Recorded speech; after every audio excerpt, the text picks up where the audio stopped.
Assalamualaikum warahmatullahi wabarakatuh.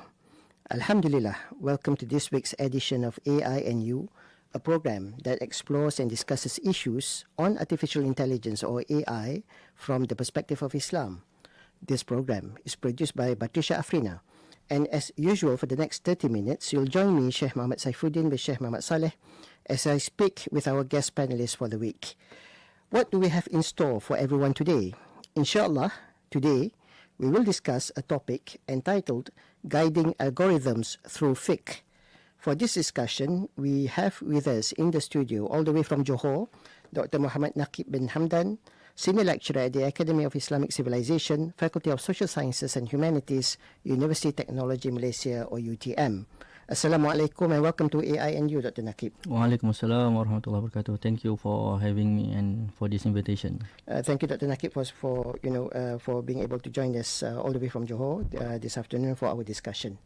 My first question, Dr. Naqib, regarding our topic: what is the relationship between Islamic jurisprudence or fiqh and modern technology, particularly in our context AI and algorithms? Okay, Bismillahirrahmanirrahim. Alhamdulillah, wassalatu wassalamu ala Rasulillah wa ala alihi wa sahbihi wa mawala. Okay, to start, as a Muslim, we all know that Islam is the religion that not static. So when we say that it is not static, it can develop. All the discussion can be developed to be aligned with the current context or the contemporary science and technology development. So any changing, Islam accept with the open hand, because Prophet SAW once says that ihris ala ma yanfa'ka wasta'in billahi wa la ta'jiz. Translated as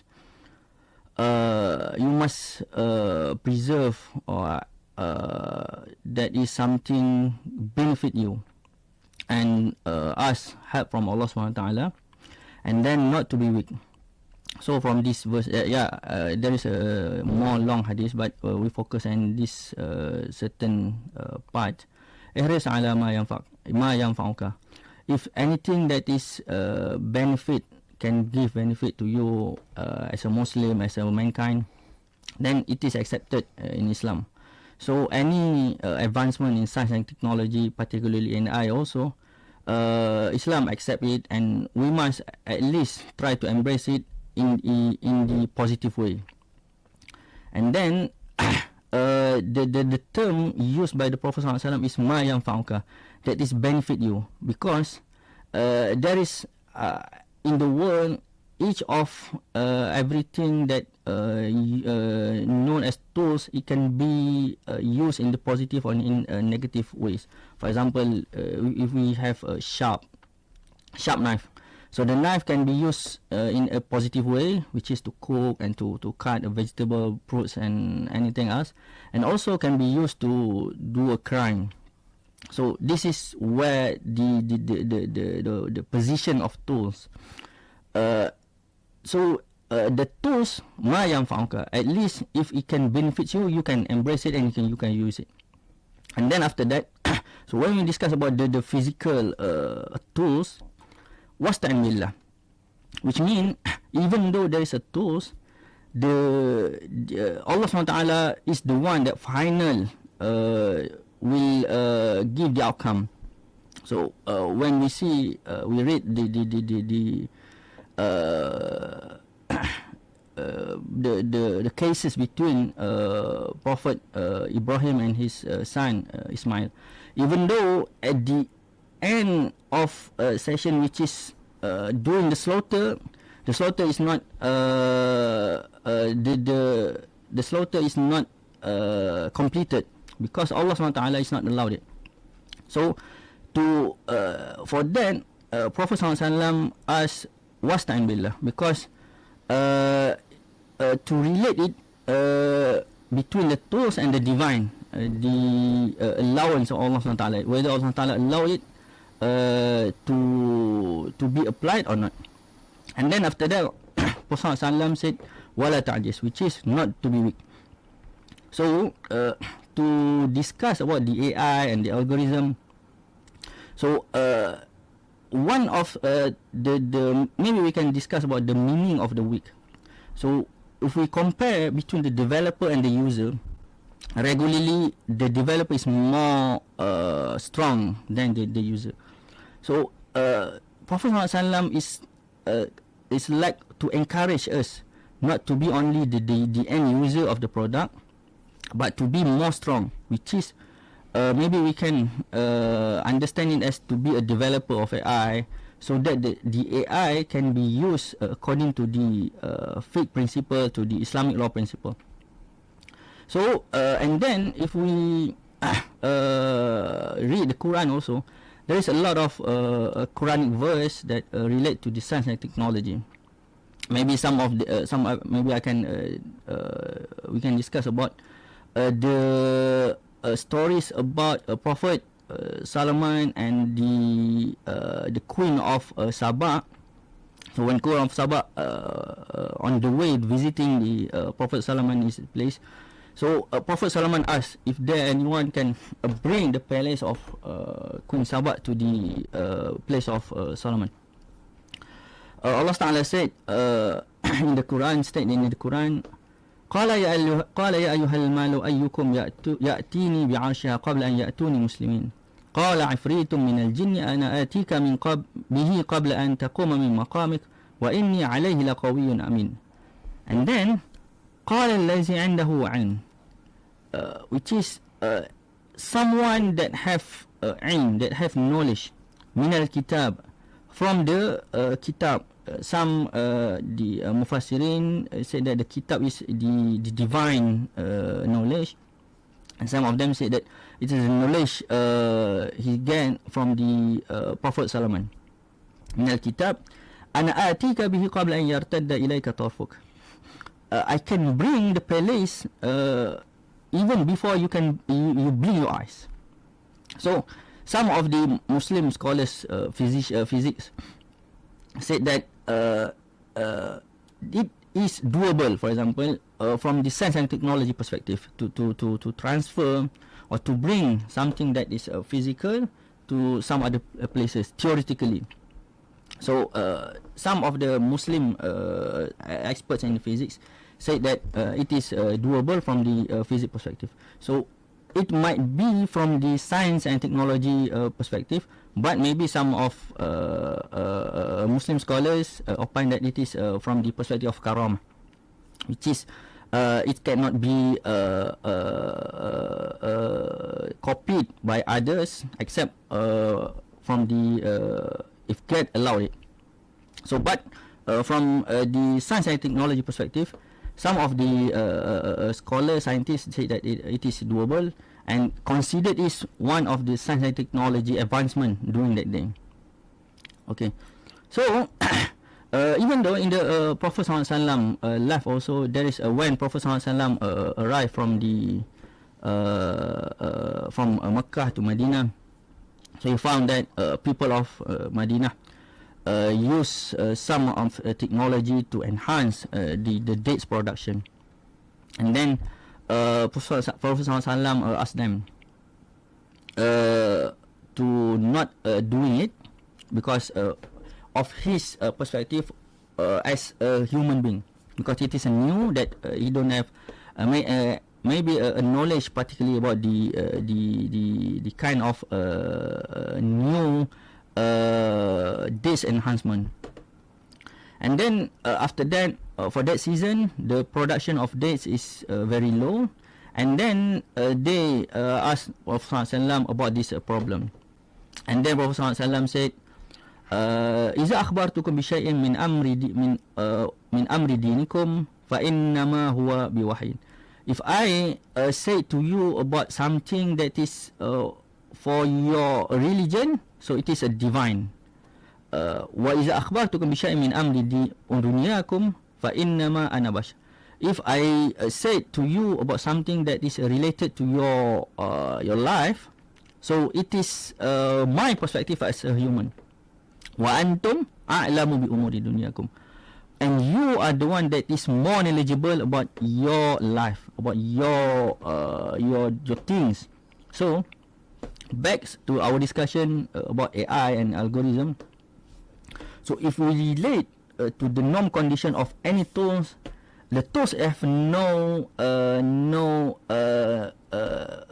law for that. The law is how to use it. So al-aslu fil ashya' al-ibahah illa ma dalla ala tahrimihi. The norm condition of everything is allowed, except if you have something, except you have a situation that make it is prohibited or not allowed. So back to the AI, from the Islamic perspective, we can conclude that it has a lot of benefits, especially from the Islamic perspective. Even though in the Islamic studies also, we have been using it to enhance, to help our discussion about the Islamic law, even in the Islamic law. But how to use it, maybe we can discuss it later. All right, Doctor. Thank you for that very, I would say, elaborate introduction on how Islam views AI.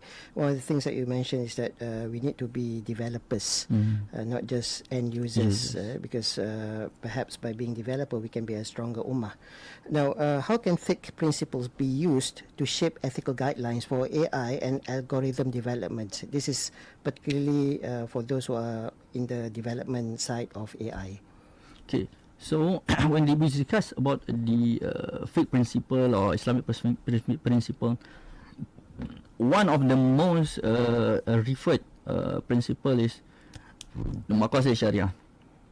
So which is to preserve or to protect 5 of the main element, the main objective, which is the faith, deen, the life, nafs, the intellect, aql, the wealth, al-mal, and the lineage, nasal.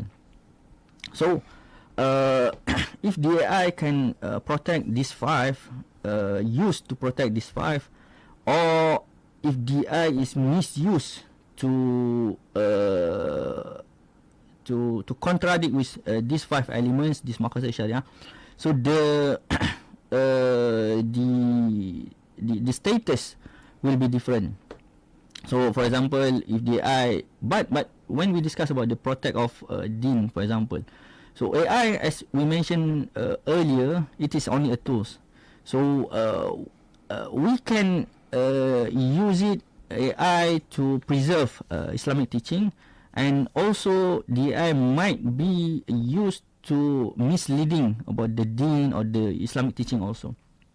So as long as a developer concern, for example, they may can to set the ethical guideline, but the ethical guideline might be set by the developer.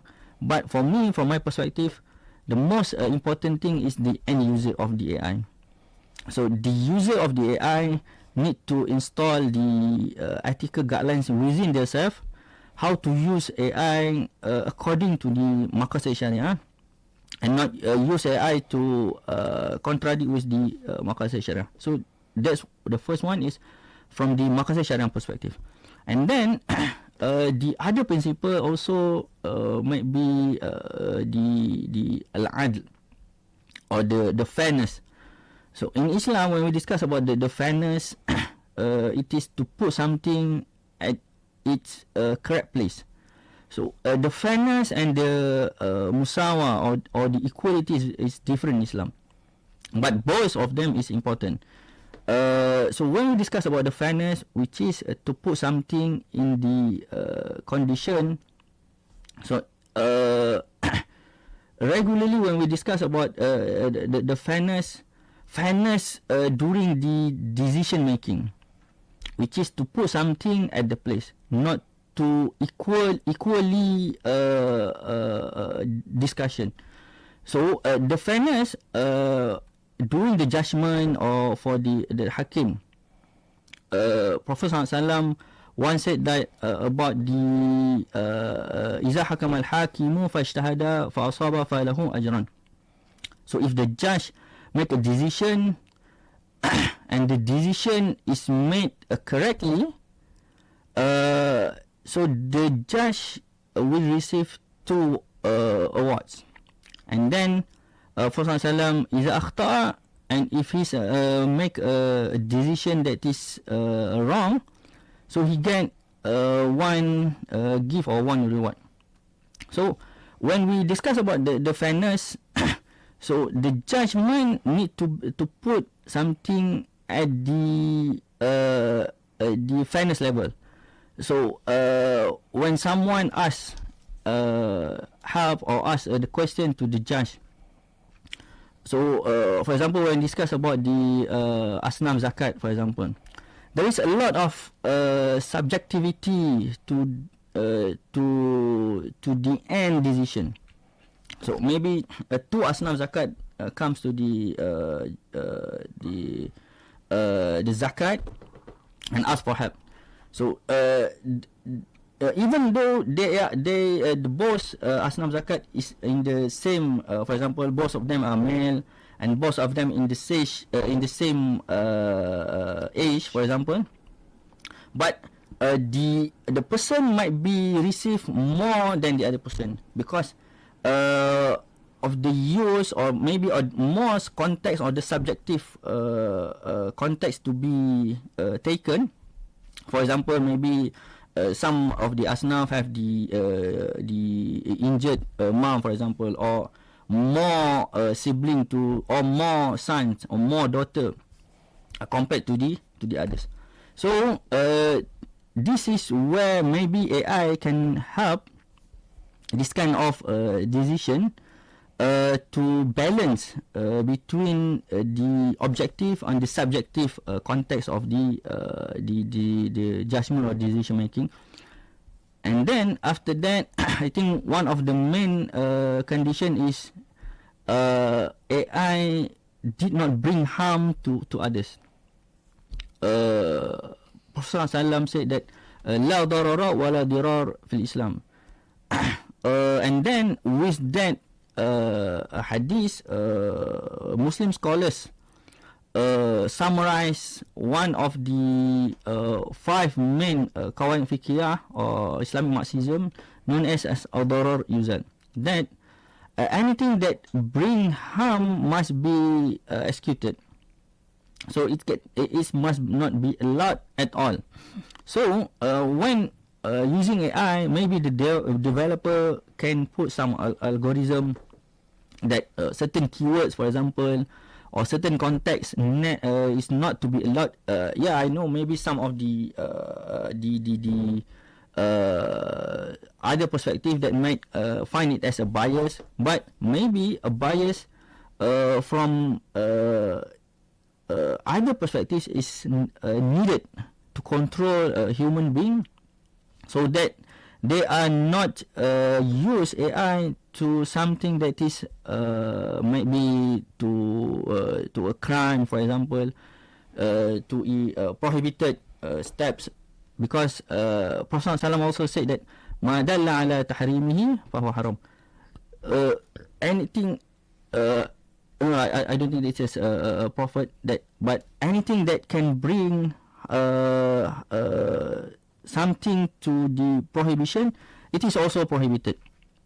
Same as the Islamic Marxism said, ma la yatimu wajib illa bihi fahuwa wajib. So using the Sadr Zara'a, which is to stop anything that lead to the haram, also one of the Islamic consideration when we are using the tools. So this is why we don't give a tools, for example, to someone that might be used that tool to the prohibited matters. So as a developer, they can use this type of Islamic principle to stop or to mitigate, to manage anything that might lead to the harmful or the crime or prohibited in Islamic perspective. Right. So in other words, developers have to install guardrails to ensure that the technology that they develop or the applications that they develop are not used for anything that is prohibited in Islam. Dr. Naqib, what challenges arise when applying traditional fiqh rulings to contemporary technological advancements? Okay, so when we discuss about the traditional fiqh rulings, so in Islam, in Islamic knowledge, we has a Turah Islami. which is from the beginning, from the Prophet ﷺ, after the Prophet ﷺ died, to our days now. So a lot of discussion have been discussed during that scholars' life, or maybe they imagine something that is not been there in their life, known as fiqh iftiradi, which is fiqh iftiradi is a part of the tafriq fiqhi, to apply some of the Islamic principles, whether that imaginable situation, imaginable matters, it is allowed or not, or what is the Islamic status, the Islamic perspective of that imaginable situation. Okay, so when we discuss about the challenges to apply traditional fiqh rulings to contemporary technological advancement, so the first one is to the Muslim scholars itself, how they can understand this kind of complexity of technology. So compared to, for example, also when we discuss about before this in the Islamic banking, for example, so the complexity of the term, the complexity of the contract need to be understand by the Muslim scholars before they can give their opinion about that contract.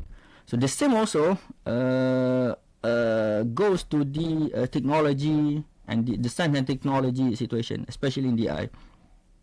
So to understand how the AI come to the suggestion, the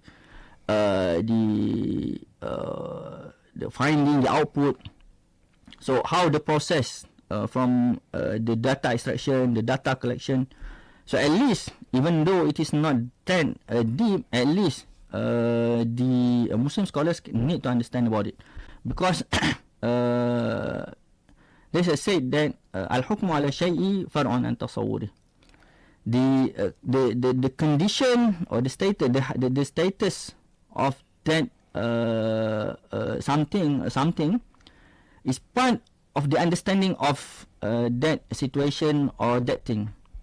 So if we have the incorrect understanding about that matters, so the finding or the suggestion of Islamic law might be different from the real situation. So this is one of the, I think, the biggest challenges to the Muslim scholars to understand the complexity of any advancement in science and technology. And then after that, after the Muslim scholars understand that complexity of the technology advance to next step, which is also need one more elaboration or the understanding. So Muslim scholars can either they the one that read all the process or the procedure, or they can ask Ahl al-Khibrah, the one that expert in AI, to explain to them. So the expert need to have also to lower the term for that Muslim scholars to understand how the process in the AI or the algorithm taking part. And then the last one is about the balancing between maslahah and mudar, the benefit and the positive and the negative effect of that advancement, that technology advancement. So some innovation might not be allowed due to the risk or due to the potential risk that might bring to the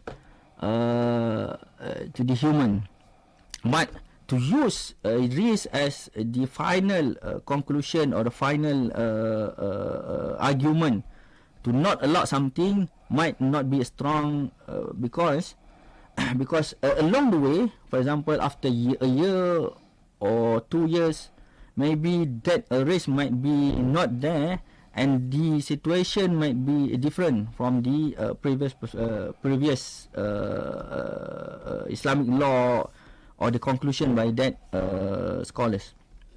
So we need to establish one guardrail, framework that generally can be applied to any kind or any situation of the advancement or the technology advancement, so that any technology come, even AI, or maybe after this there is a new coming technology that can put into that framework, into that guideline, and be applied to any kind of AI, any kind of technology investment.